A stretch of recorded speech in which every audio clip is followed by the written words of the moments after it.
Salut les amis, hello, welcome on this platform. On disait ici que Francis Ngannou avait un problème et que le combat entre Anthony Joshua, il y avait un problème.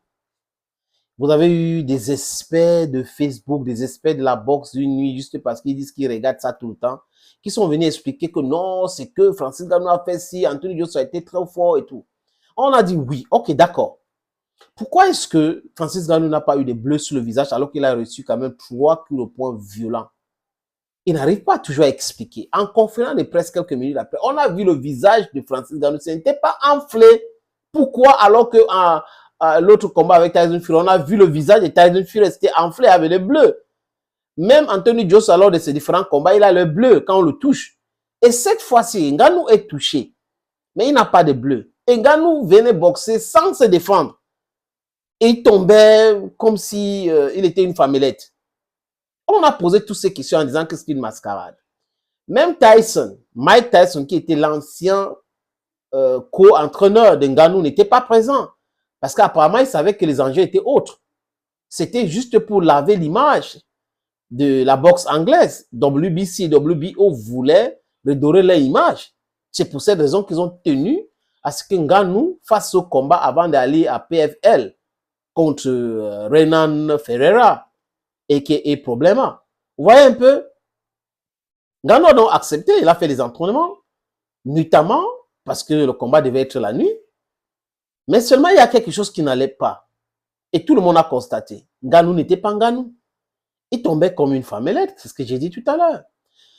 Et là, Ngannou était étrangement très calme après le combat. Il a donné le chapeau à Anthony Joshua, le chapeau des Lions Indomptables.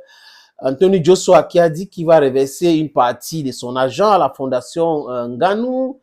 Et lui-même, il a écrit sur Facebook, We are African Giants. Moi, je me suis posé 1001 questions. Beaucoup d'autres personnes se sont posées des questions.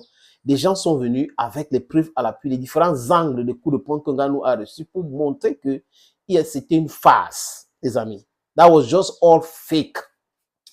Maintenant, Ngannou vient de parler lui-même. Ce n'est pas nous. Ngannou lui-même a parlé. Ngannou dit que quoi? Que lui, il ne se sentait pas. Même sur le ring, c'était un problème. Quelques heures avant le combat, il est venu s'entraîner et la sueur coulait sur lui grave. He was sweating profusely. That's what he said. He was sweating profusely. Et il n'a pas compris, il avait sommeil. Donc, il était en train de s'entraîner pour le combat avec Anthony Joshua le même jour parce qu'il faut s'échauffer. Il avait sommeil. Il ne comprenait pas. Et je vous avais dit ici qu'il y a un ami à Washington, du moins pas un ami en tant que tel, un Africain à Washington qui m'avait envoyé un voice pour dire que Ngannou, peut-être sa nourriture a été empoisonnée ou l'eau qu'il buvait. Donc, on a mis les substances là-dedans. Et le discours aujourd'hui de Ngannou tend à corroborer avec tout ce que les gens disent. Que c'est comme si on lui a donné quelque chose, mais seulement si on lui avait donné quelque chose, je pense que c'est avec l'accord de Ngannou.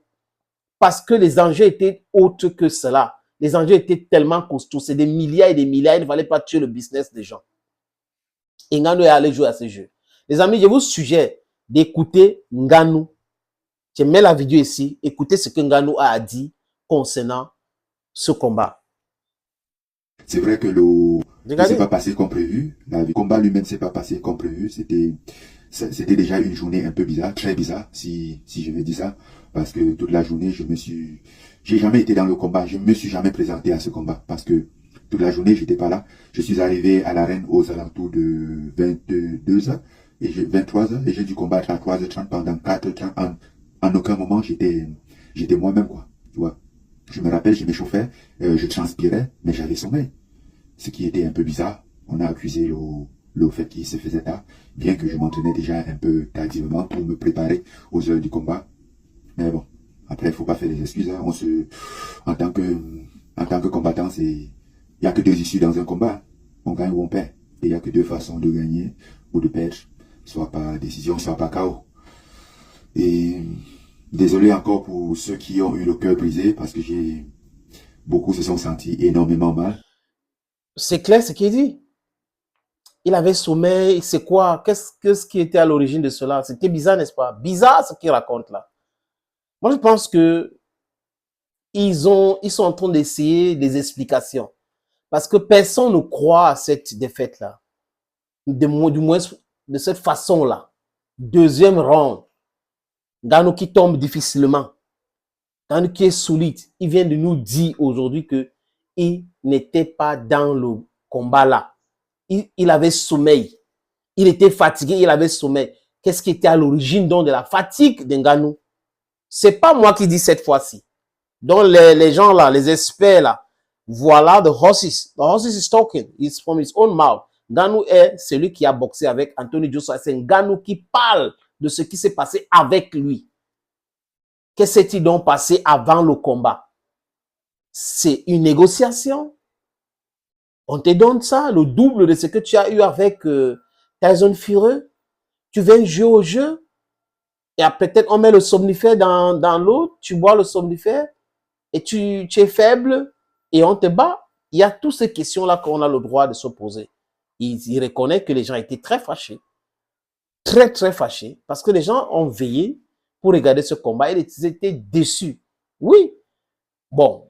On sait que dans le combat, c'est le sport. On perd, on gagne. On perd, on gagne, mais ça dépend de la manière. Si quelqu'un triche pour gagner, ça pose un énorme problème. Sûrement, la personne a gagné.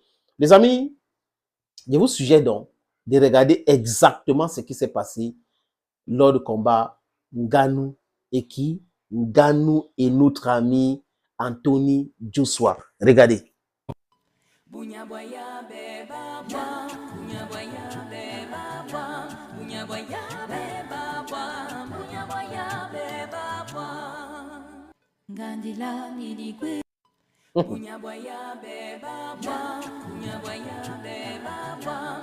Ça, c'est le film.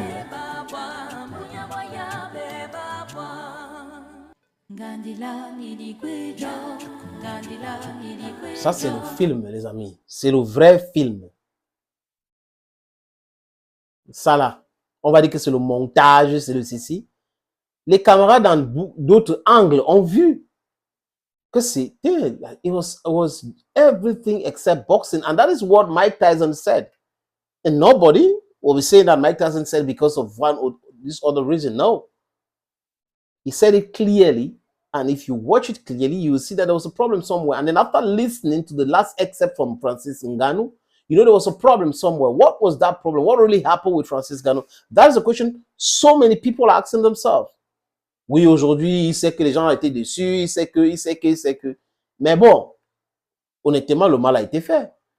Mais le mal pour ceux qui mettent le cœur. Parce que Ngannou, il a gagné beaucoup d'argent. Beaucoup d'argent. Qui sait combien les parieurs lui ont donné? Parce que tout le monde sait aussi que dans les paris sportifs, dès qu'on a parié trop sur un individu, sur un cheval ou sur un match qui penche de l'autre côté, ça peut être modifié à tout moment. C'est possible. S'il y a des histoires de milliards derrière, ça peut être modifié. Donc, on n'est pas dupe. Les amis, je vous suggère donc de regarder cette dernier extrait de Francis Ngannou qui conclut en demandant des excuses et tout ça, tout en expliquant que bon, lors d'un combat de boxe, on peut gagner. On regarde. Beaucoup se sont sentis énormément mal. Ma famille, mes amis, mon équipe, ils se sont sentis énormément mal. Certains ont même eu peur. Mais heureusement, il y a eu plus de peur que de mal. Ouais. C'était juste c'était un vrai jour, quoi.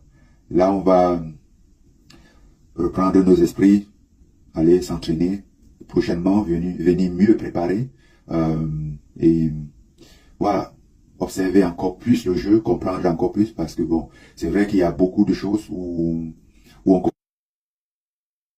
on apprend encore dans le monde de la boxe, et c'est pas pour autant que je compte abandonner la boxe parce que c'est nouveau. Au contraire, aujourd'hui ça me doit déjà. Avant, j'aurais pu dire que je faisais ça rien que pour le plaisir, mais là, après vendredi soir, je pense que la boxe me doit beaucoup et je vais revenir forcément pour prendre c'est clair, non?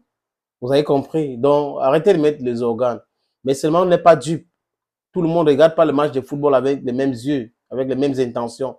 Tout le monde ne regarde pas comme un profane. Tout le monde regarde avec beaucoup d'attention pour savoir, parfois analyser, comprendre ce qui s'est passé. C'est de ça qu'il est question aujourd'hui. Donc, et avec l'événement des réseaux sociaux, les gens devraient faire très attention dans les différents domaines sportifs, des différentes compétitions, parce que dès qu'il y a un petit problème quelque part, on va vous sortir des différents angles d'analyse de la situation. Thank you, friends, for always watching. Thank you again, and bye-bye for now.